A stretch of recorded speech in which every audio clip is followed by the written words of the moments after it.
Good post-Easter Monday to you and yours.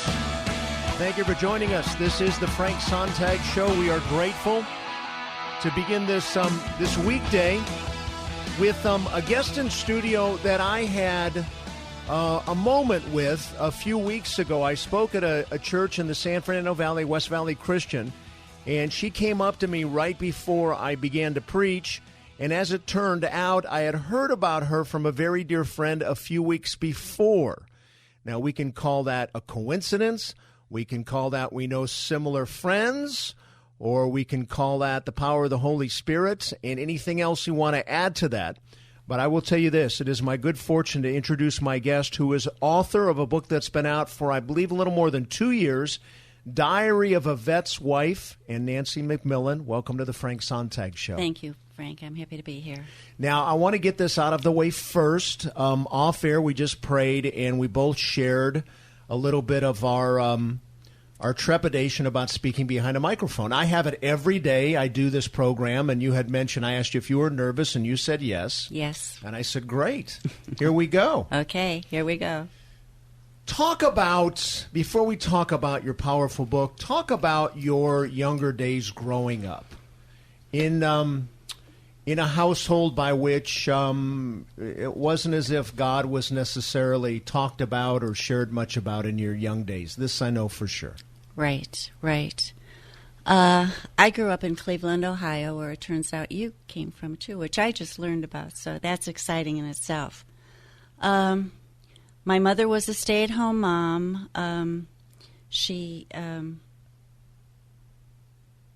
a short temper and okay, I got to start again. Sure. Okay. My mother was a stay-at-home mom. She was a compulsive perfectionist, and she ruled with a short temper and a sharp tongue. She always had an endless list of chores for me to do.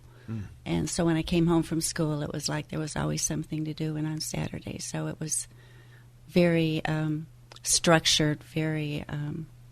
we didn't ask questions. We just did what we were told type of thing. Mm-hmm. My dad was a quiet man. He was a tool and die designer, and but yet she wore the pants. He was was no match for her wrath. My parents didn't drink, but yet their fights were loud and noisy, and it used to bother me because of the neighbors, what they thought, or, seeing them or whatever. And being the oldest of three, I kind of watched over my brother and sister just to kind of give them comfort in these crazy times that were going on in the house.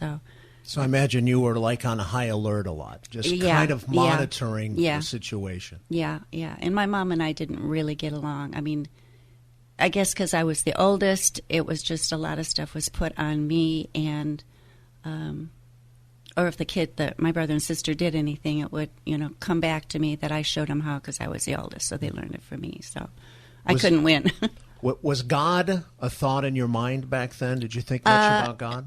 And I didn't really, because it wasn't in the household, so I didn't have that. I didn't have that piece of goodness in my life. It just wasn't there. The little bit that I went to church, it was like there was no Bible study teacher that really touched me or got to my heart. Maybe because I was shy, I didn't speak out. So I just kind of was one of the ones that sat back in the corner and didn't say anything. Mm-hmm.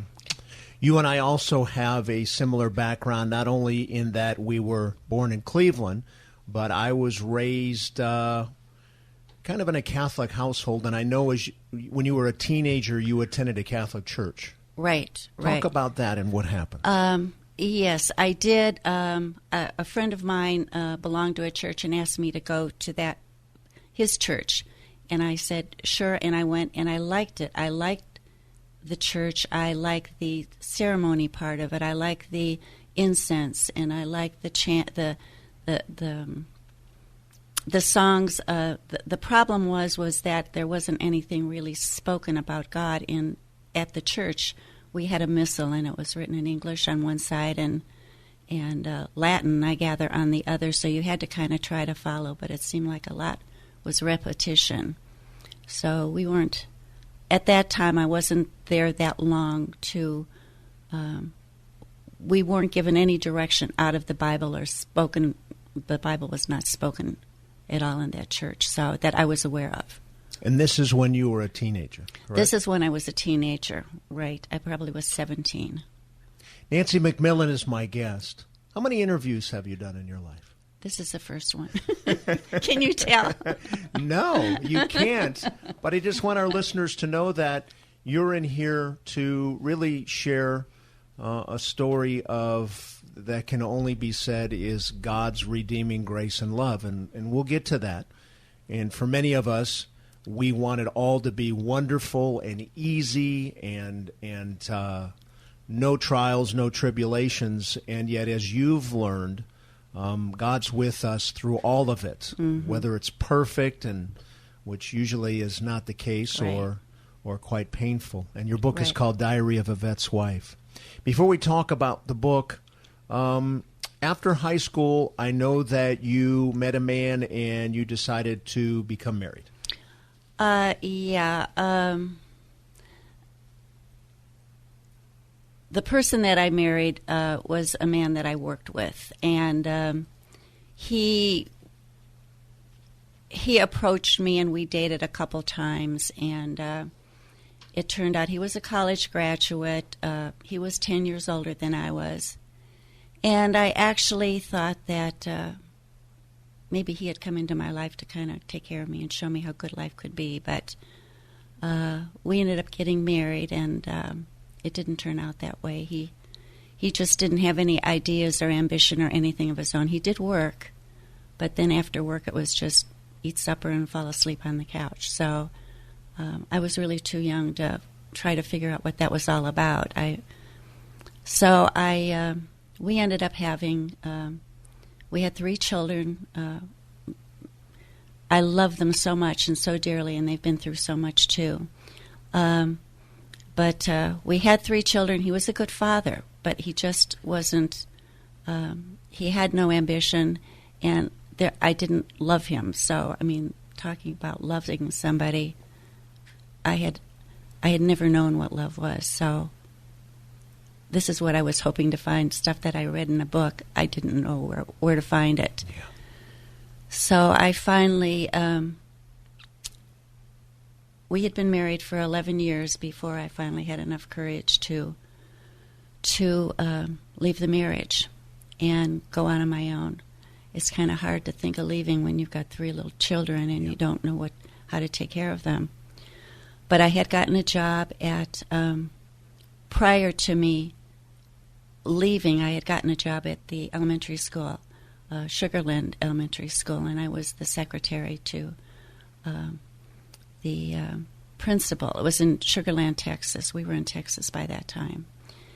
And in doing so, I saw that I could work again. I was out there, and that I saw a way to be able to move forward, the children and I.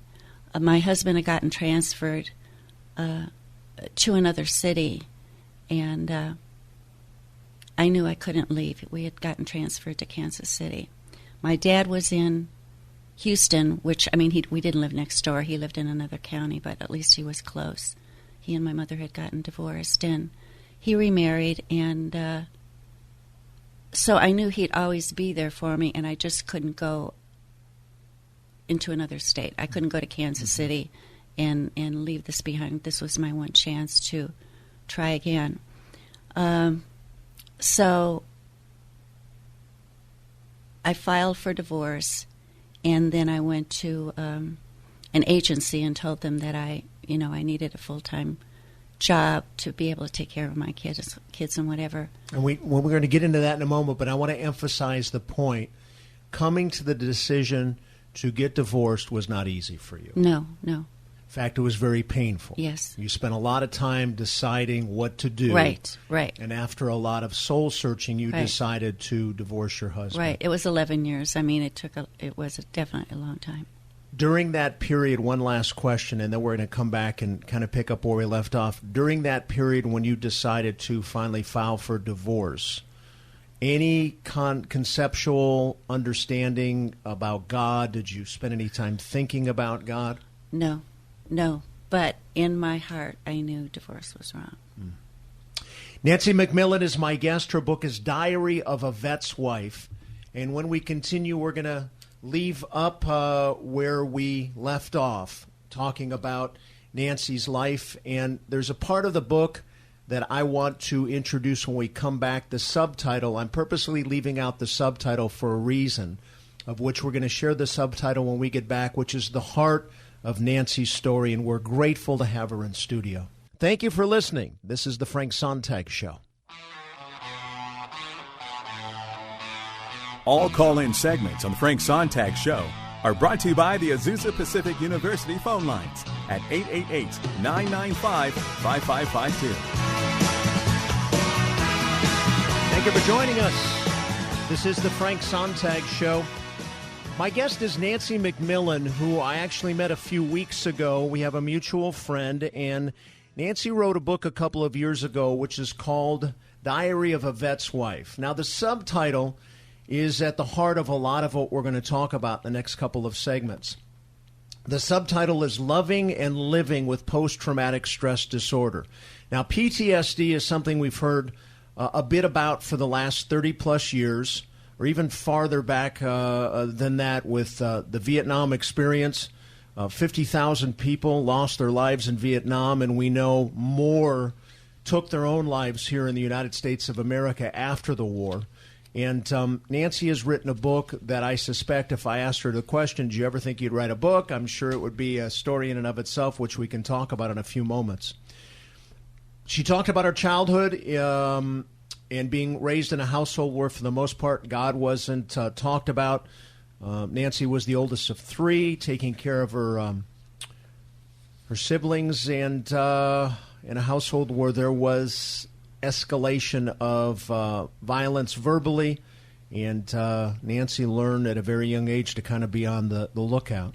She talked about high school, went to a Catholic church, and where we left off, you, after 11 years of marriage, painfully came to the conclusion that you were going to file for divorce with 3 children, and you said they've been through a lot, and we're going to talk a bit about what ensued from that decision. Can you talk about the next couple of years after you decided to go through with the divorce? You made mention of you started to work. I imagine those 2 years were trying to find yourself a bit. Absolutely, yes. I had a job as a receptionist at a Porsche Audi dealership. Was the first good job that I had. And it was interesting, short story, it was interesting because I had never driven a stick shift. And I went from receptionist to service advisor in about 3 months because they came in from Germany and I talked my way into it. But I had to road test the cars.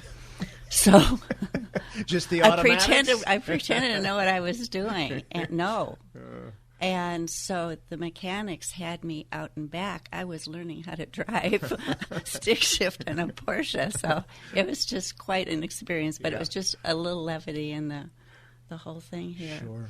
But anyway, so that was what I did. And I enjoyed it. And it made me feel, I was getting on my feet, although it was still hard. Minimum child support was low and my wages were low. But we ate a lot of macaroni and cheese and cut up hot dogs and, with stuff that the kids liked. The thing was, I prayed, but I didn't think. I prayed for God to help me and the kids and, watch over us. But because of the divorce, I really didn't think he was listening to me. But so I just was trying to do it all on my own. My kids were my world and wrapped around them. But I was still wanted to know if there was a love out there like I'd read in the books, all these books that I would read when I was home and lonely and that type of thing. And 2 years later, I was invited to a birthday party. One of my friends threw herself a birthday party, and I went to her party. And at the party, I met Lauren. And it's funny, but it was his shyness that touched me. He wasn't arrogant. He wasn't cocky. He wasn't show-offy or whatever. but he was handsome and he was sensitive and bright, and he had hopes and dreams for a future.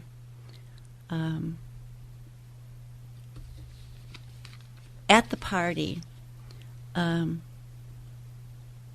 we had been sitting at a table with some other people, and it turned out that he worked full-time, but he created jewelry, and he had a ring on that had a gold leopard on his finger, and the leopard was like crouched over a pool of water to drink. And he was telling the people at the table how he had taken the wax and he had curved the head so it gave it a different character to it, and then he had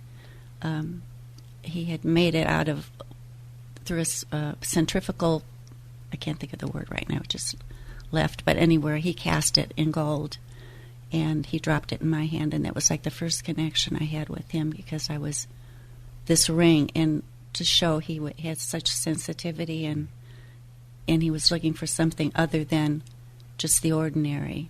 So within a short time, I think you have written about it, was 6 months, you decided to get married. Right. We dated, we talked on the phone, we dated, and within 6 months we were married at his Presbyterian church where he grew up and learned about God. And his parents and my children were at the service. And I found the love of my life, and everything was perfect for the first 7 months. And one night, in the middle of the night, I heard these muffled screams, noises. And when I woke up, I saw my husband huddled against the headboard with his arms wrapped around his knees. And he was making all these strange noises and whimpering. And I tried to wake him up. And he tossed me aside on the mattress. And when I finally reached the light and turned it on, I saw that he was still sleeping. So I carefully tried to go over and wake him up again. I didn't know what was going on. I had never seen anything like this.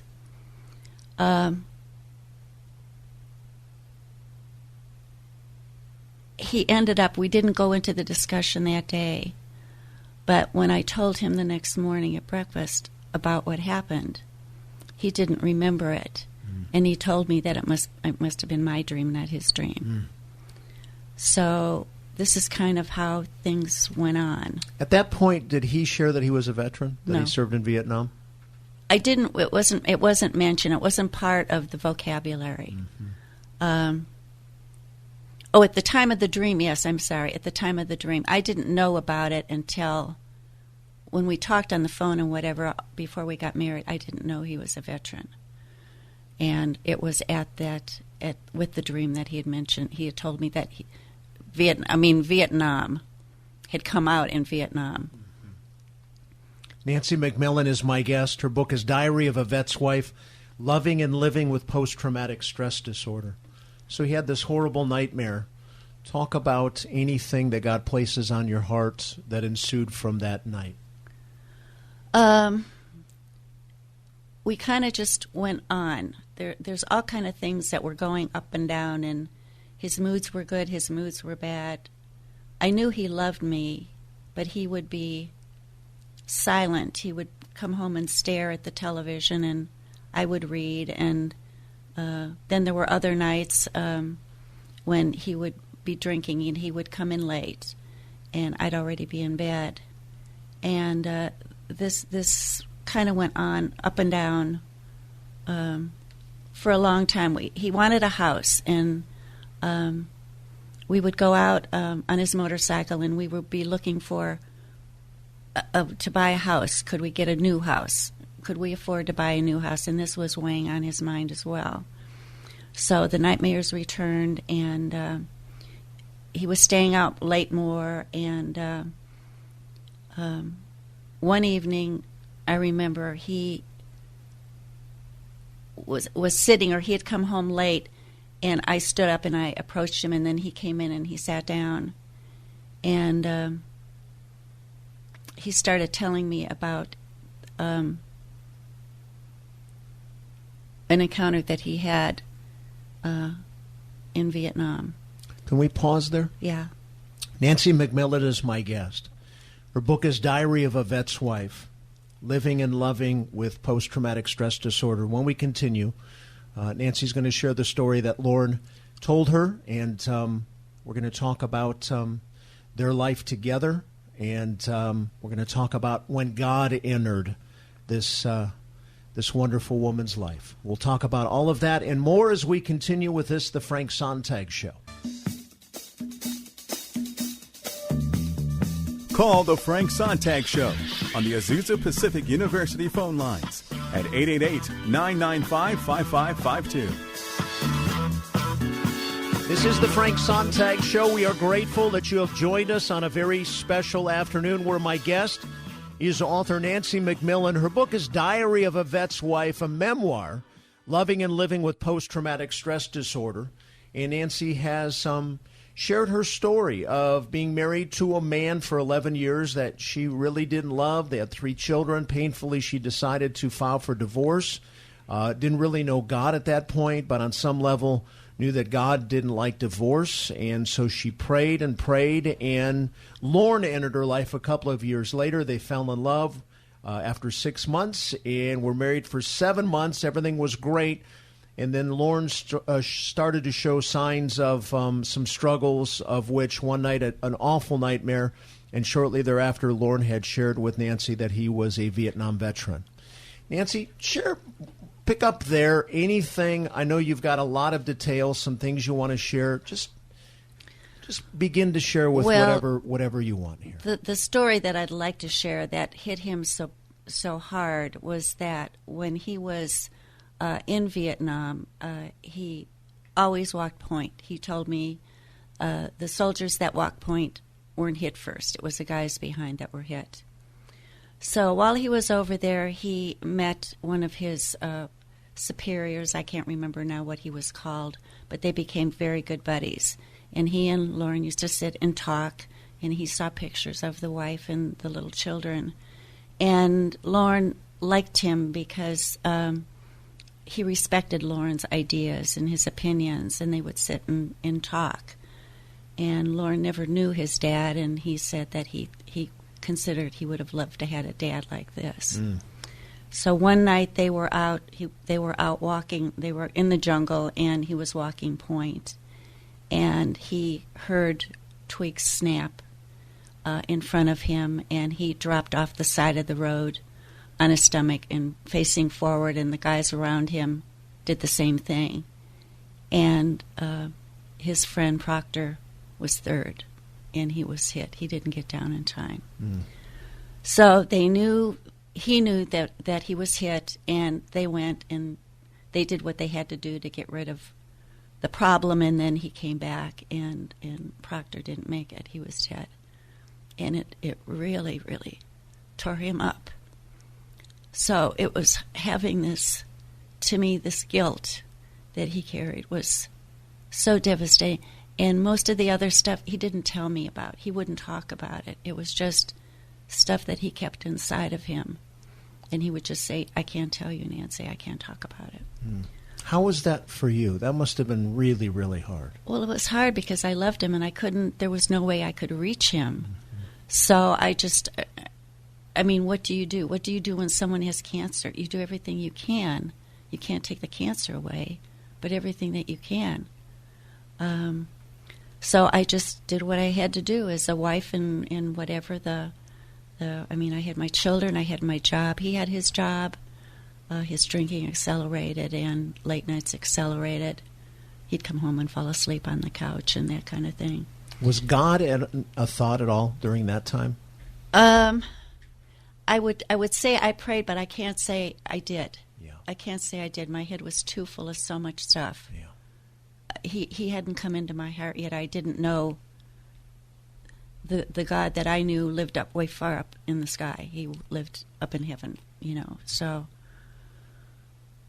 anyway, I think we had been married 3 years, and I can remember it was a happy evening.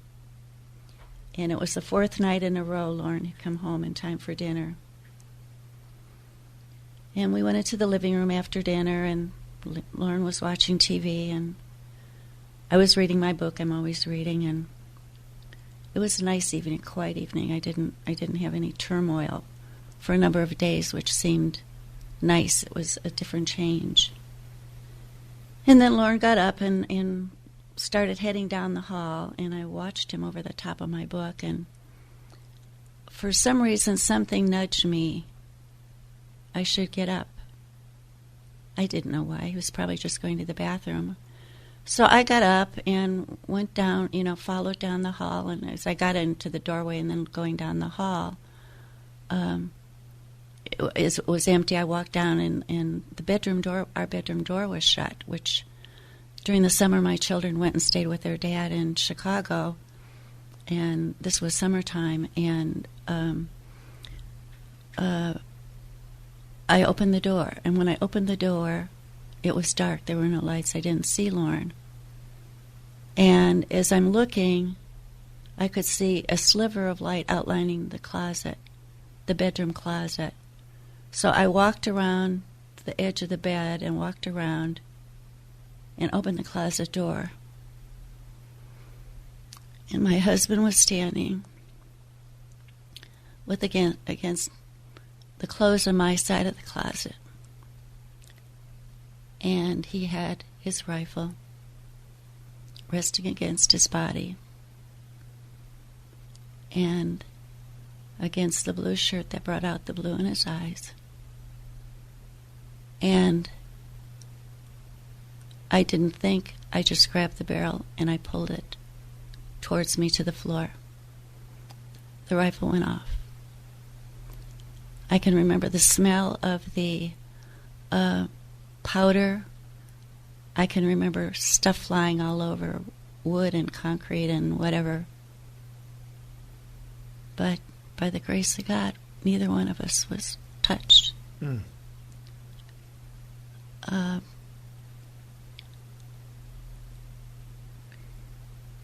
Physically we were okay, but your mind, that does something really terrible to your mind.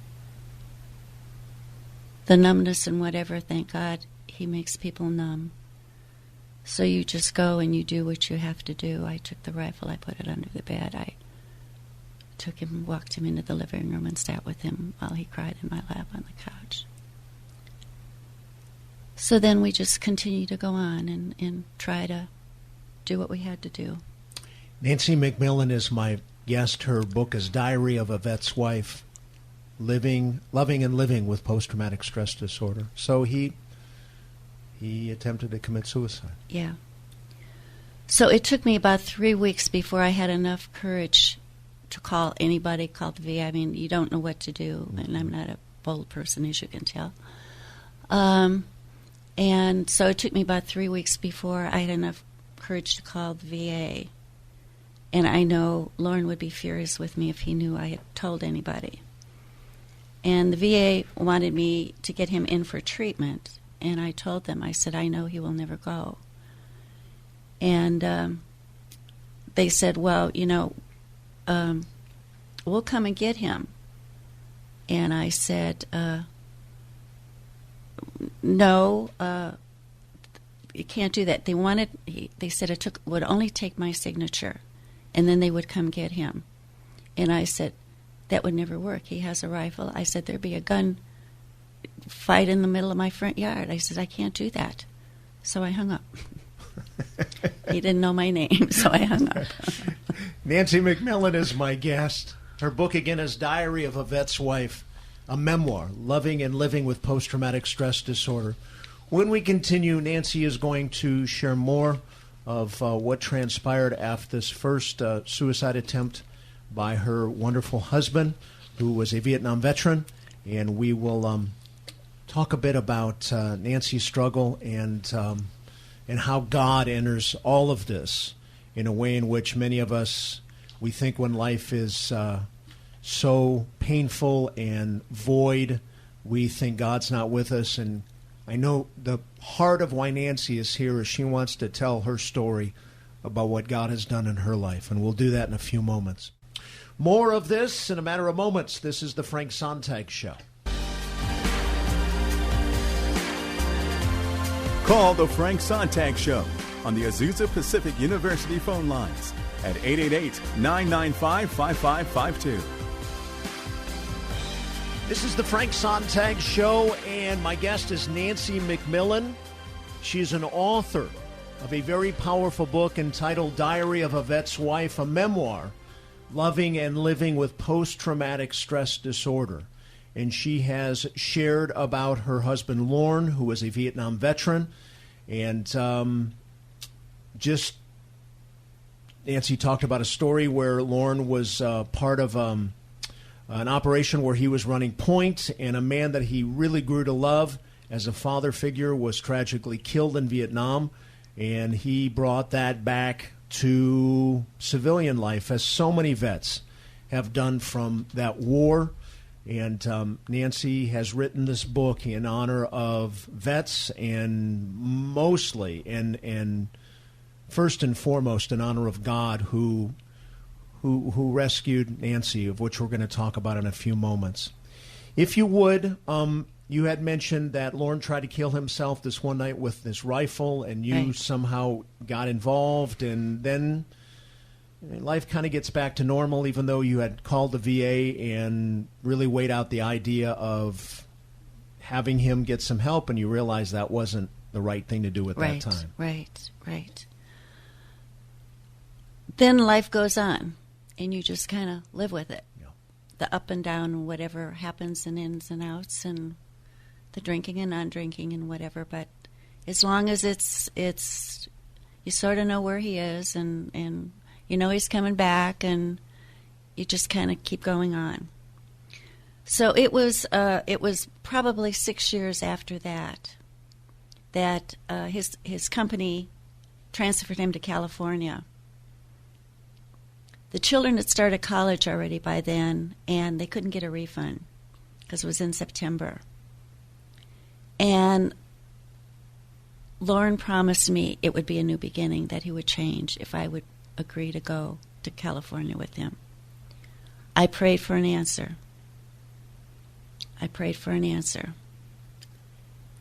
And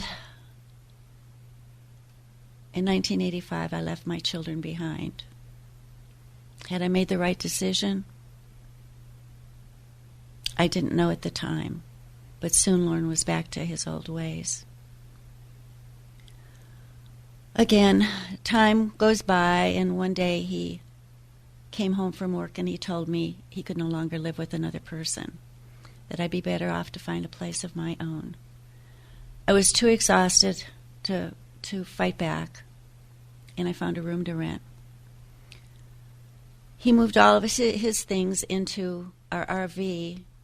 We put stuff in storage, and then he helped move my stuff to a condo. There was a real estate lady who was renting rooms to women. So I was there. But Lorne wouldn't leave me alone, calling me at all hours of the night, telling me he loved me.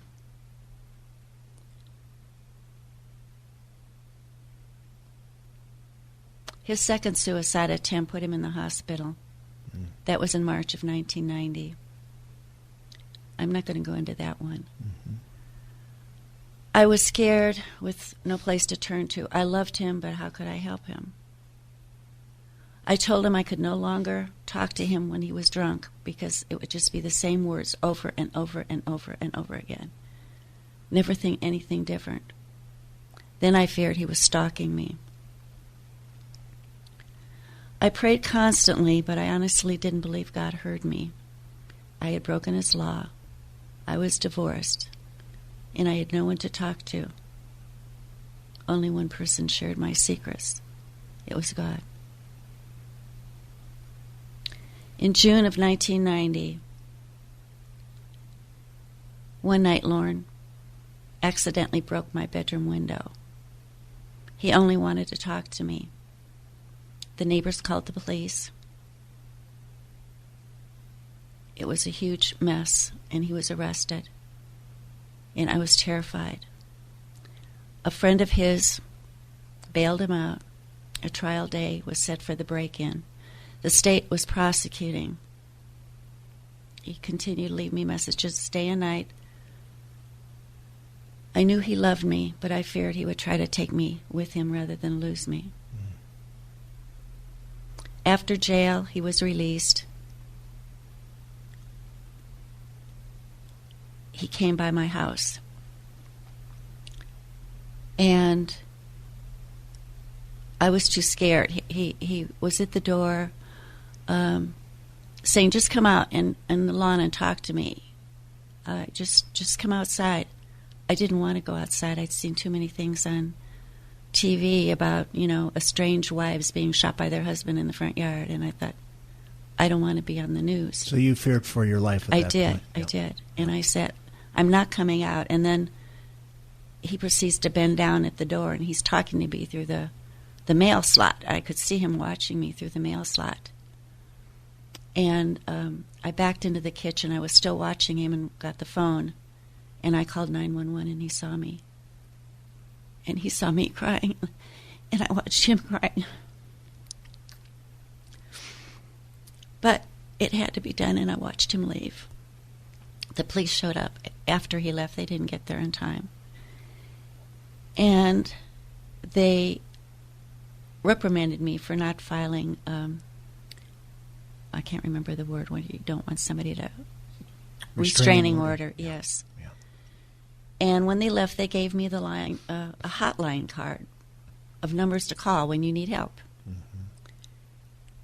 And on that card, there was the name of a detective that's jumped out at me.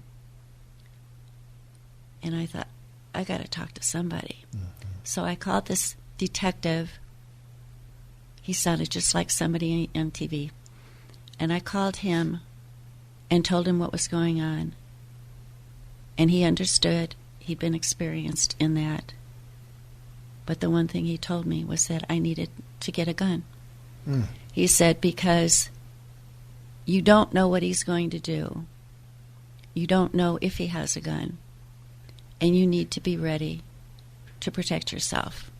Let me jump in there. Nancy MacMillan is my guest. Her book is Diary of a Vet's Wife, a memoir, Loving and Living with Post-Traumatic Stress Disorder. And we're going to keep Nancy here to talk more of this defining moment in life where this moment where a detective said Nancy had to get a gun and protect herself. And what ensues from this moment on is something that I know Nancy is primarily here to share. We'll do all of that and continue with this, and this is the Frank Sontag Show.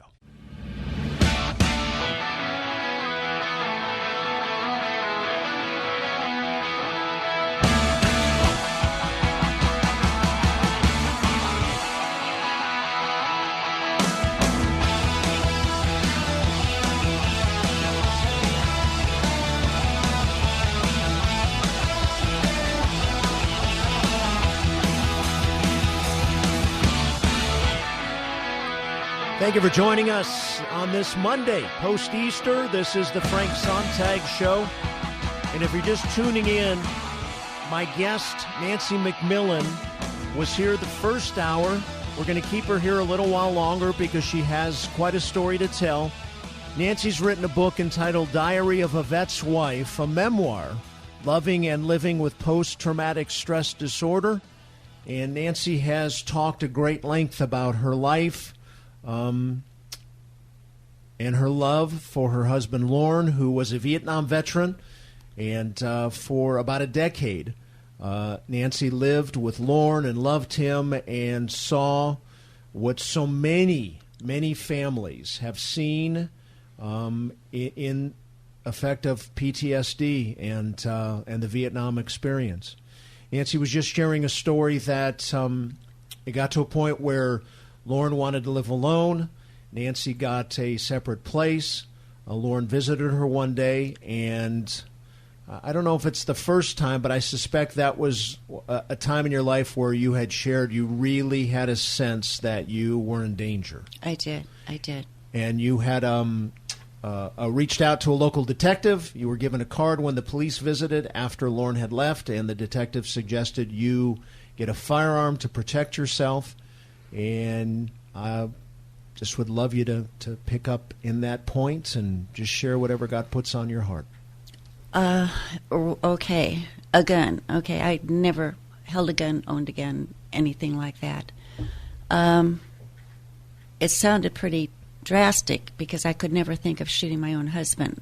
The man that I loved, I couldn't shoot him.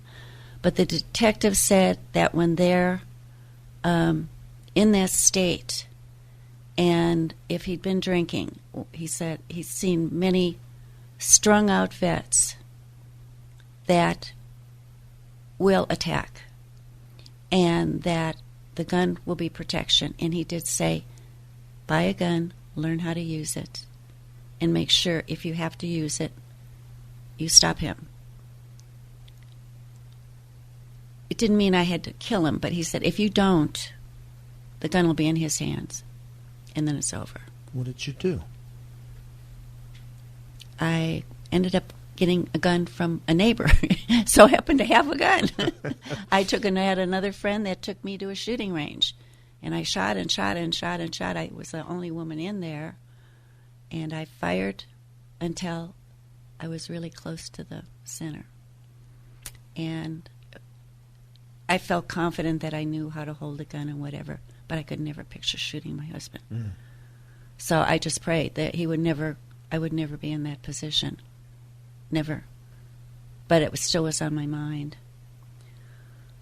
At that time, because I was so terrified during that experience, I wondered again, had God heard all my prayers? I prayed for Lauren to be well. I prayed for Lauren to get help. I prayed for Lauren to go in for help. Nothing seemed to be happening. I had called, the last time I had called to the VA hospital, I had talked to a counselor. And the counselor had told me that the shock of divorce was the last resort for some veterans who had not hit bottom yet. They finally see that their wives mean business, and rather than lose her, they'll go in for treatment. Mm-hmm. So against my better judgment, I met with a lawyer. It was someone from work who recommended somebody that she had gone to. And the counselor had convinced me that this was the best way to get Lauren to go in for help. In August of 1990, Lauren was served with divorce papers. 3 weeks later, he took his own life at 43. For 15 years, we fought the demons that followed him home from war. I wanted to die too. It was my fault. The guilt was overwhelming.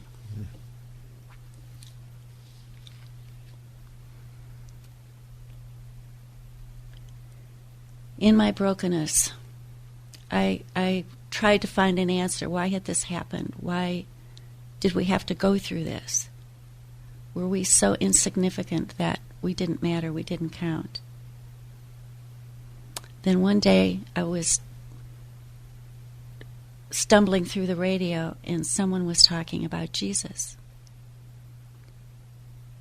And they were saying, God allows us to go through trials for a purpose.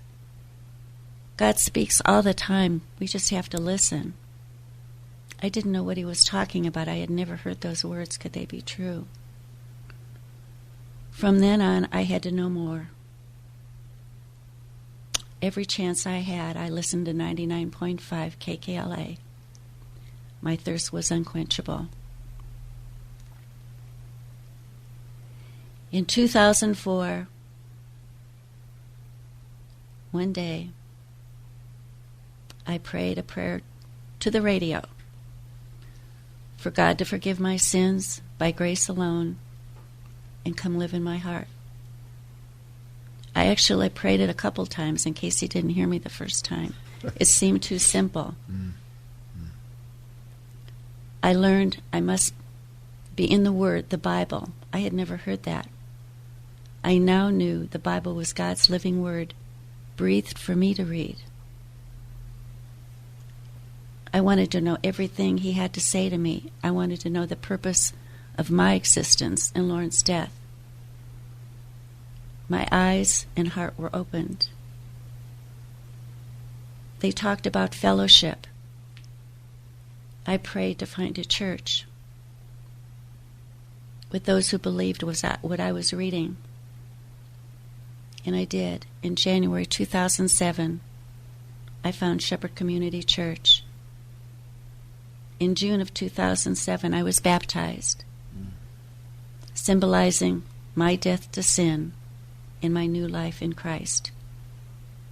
I know Jesus, God's only Son, died on a cross for all my sins by grace alone, a gift from God. The third day he rose into heaven, as I will do one day, and I know the Holy Spirit lives within me to guide me all the days of my life. Never have I felt such unconditional love. I lost the love of my life, but I found the lover of my soul. I now know God was with me from the beginning. Through all the loneliness and fear, he was protecting me and my children. The Bible says, yea, though I walk through the valley of the shadow of death, I will fear no evil. I just never knew. I am with you. I just never knew how close he was.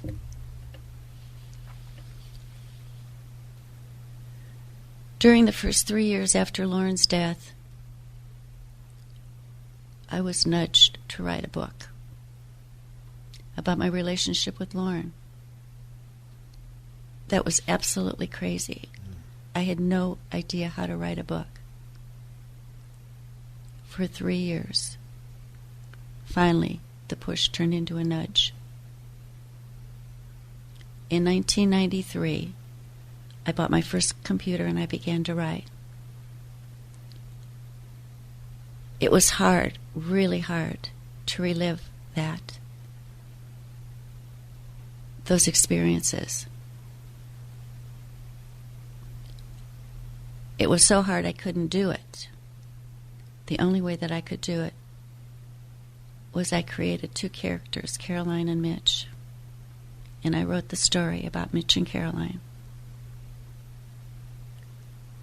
This was God's bizarre request, and I was going to write the story. But it's Mitch and Caroline. In 2009, I was flying home from a reunion. The book was finished.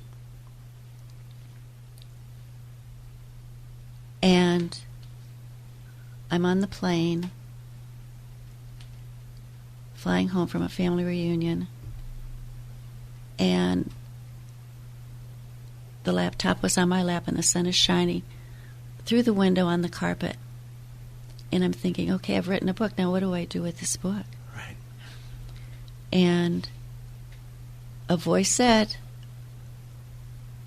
this is to be your ministry, Nancy. You're going to share your story with the world. And you're going to tell them about me. That day was the beginning of something so unbelievable. I know that my story can help others dealing with the demons of war as I had. If my story of love and survival can lead one person to my Lord and Savior and all that awaits, then Lauren's death will have meaning. Today, my relationship with God is personal. He fills my life with unconditional love and joy I never knew I had. He created me to love him and to live by his word. The promise of eternal life is mine. He filled my emptiness and gave my life purpose. To God be the glory. Nancy MacMillan is my guest. Her book is Diary of a Vet's Wife, a memoir, Loving and Living with Post-Traumatic Stress Disorder. And when we continue for our last segment, Nancy will share some final thoughts. And we'll talk a bit more about the book and anything that God places on either of our hearts. We're grateful that you're there. And we trust that maybe there is one person out there that, by the grace of God, heard this story and would like to contact Nancy. We'll give you all that information in just a few moments as we continue with this, and this is the Frank Sontag Show. All call-in segments on the Frank Sontag Show are brought to you by the Azusa Pacific University phone lines at 888-995-5552. Author Nancy MacMillan is my guest. Diary of a Vet's Wife, a memoir, Loving and Living with Post-Traumatic Stress Disorder. When I introduce you as an author, what goes through your head? I really love it, but I don't feel like I wear it yet. Yeah, well, it's new. It's been a couple of years. We were talking off the air about once your book got out, you started writing a blog, which I want to talk a little bit about, and I want to talk about the moving Vietnam vet wall that you saw in Santa Barbara a couple of years ago as well. Talk about your blog spot. People, I'm sure, may be interested in visiting it. The blog is, if it's just Blog of a Vet's Wife. If you just put it up on Google, it'll come right up, and I'm the only one, so you'll see. I haven't written in a while due to some family situations that had me kind of wrapped up, but I'm ready to go back again now, especially with this happening. Mm-hmm. And I've had it went up in April of 2011, and I've already had hits from 72 different countries, so there's people all over the world that are dealing with the same issue. Blog of a Vet's Wife is the blog site for Nancy. One other thing I wanted to mention and say is that a percentage of my proceeds for the book goes to Pets for Vets. It's a national organization that helps heal the emotional wounds of military men and women. They are paired with specially trained dogs that they get from shelters. Mm-hmm. So each dog is trained for a specific veteran to his needs, whatever his needs may be. That dog is trained specifically for that. And they do such wonderful work, and these veterans love their dogs, and their dogs are such a great help for them. Yeah, Pets for Vets is definitely a wonderful ministry. Talk about the moving wall. In October of 2011, I was going to Santa Barbara to learn how to write a book and publish a book and all this and that. So I was going to class once a week for 3 years. And this one Thursday, it was made known that the moving wall was going to be in Santa Barbara the same day I was at school, so I didn't have to drive 100 miles to go see it. And I went to the moving wall, and I was so touched I had to write a blog, and it's on my blog site, but I'd like to read what I wrote or part of it. Sure. The moving wall is a replica of the original memorial on permanent display in Washington, D.C., where carved in granite are 5,226 names of brave Americans honored and remembered forever. We honor the courageous service of America's 2.8 million Vietnam vets, especially the 5,286 men and women who made the ultimate sacrifice in serving their country for the enduring cause of freedom. Actually, I looked it up, and the number of women were 8. I pulled into the parking lot, took a ticket from the meter, and found an empty parking place closest to the memorial. Though I still had a distance to walk, I have to preempt that. The wall was set along the beach. There's a big open area on the other side of the highway right next to the beach, so the beach is the whole background of this wall. So it's way off in the distance, setting us against this wall. And it's shaped the same way the one in Washington is, where it's narrower at the end and then comes higher in the middle. I pulled into the parking space, took a ticket from the meter, and found an empty parking space closest to the memorial, though I still had a distance to walk. I sat in the car, lost in thought. Questions filled my head. This was the closest I've come to it since the day I buried my husband's ashes in Houston, National Cemetery, after which they folded his flag and presented it to me. Could I do this with grace and dignity like Jacqueline Kennedy? Or would I melt into a blubbering puddle? I followed the sidewalk to the street and headed toward the monument. A photographer toting a heavy camera passed by. Towering palms scattered the patchy green grass. The side of the wall off in the distance. The sky and the ocean as background enfolded me like a loving grandparent I never met. I felt timid, yet I knew I belonged.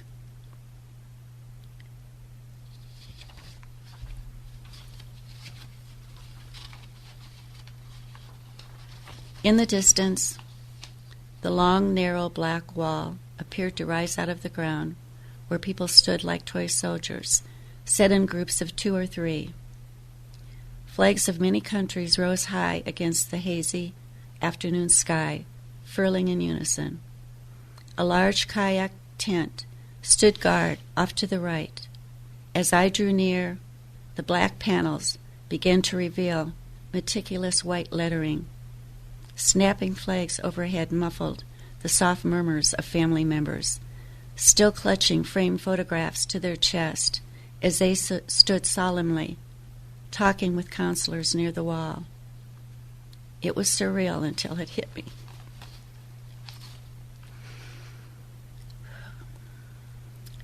The avalanche of names washed over me. Dear God, so many names. Too many names, each called from the wall. I could hardly breathe. 5,826 names, including 8 women, the Vietnam Wall. They all died in battle. This was all that was left of these warriors who were part of us. Never again to feel the sun on their faces or taste the salty air from the ocean breeze. A train echoed from afar. A lean-muscled man riding a bicycle pulled up. His fluorescent green jacket and trimmed white beard reflected off the shiny black wall like a mirror. He straddled the bike as his names eagerly searched the names. One woman wandered a distance from the wall, maybe fearful as I was to get too close, afraid of being swallowed alive by the reality before us. The Vietnam Wall, so many names, so many died in battle, yet many more returned home, wounded to the core, still fighting the battle. Their never-ending battle, day and night. The mortars still blaze, the screams, the cries still echo in the din. These returning soldiers who found themselves shunned and abandoned by a great many civilians who were not able to separate the war from the warrior. As a writer, how can I not say what I feel? How my heart still aches for my husband and all the names on this wall. It aches for all the people who loved and cherished the people who were these names and feel the pain that they bear.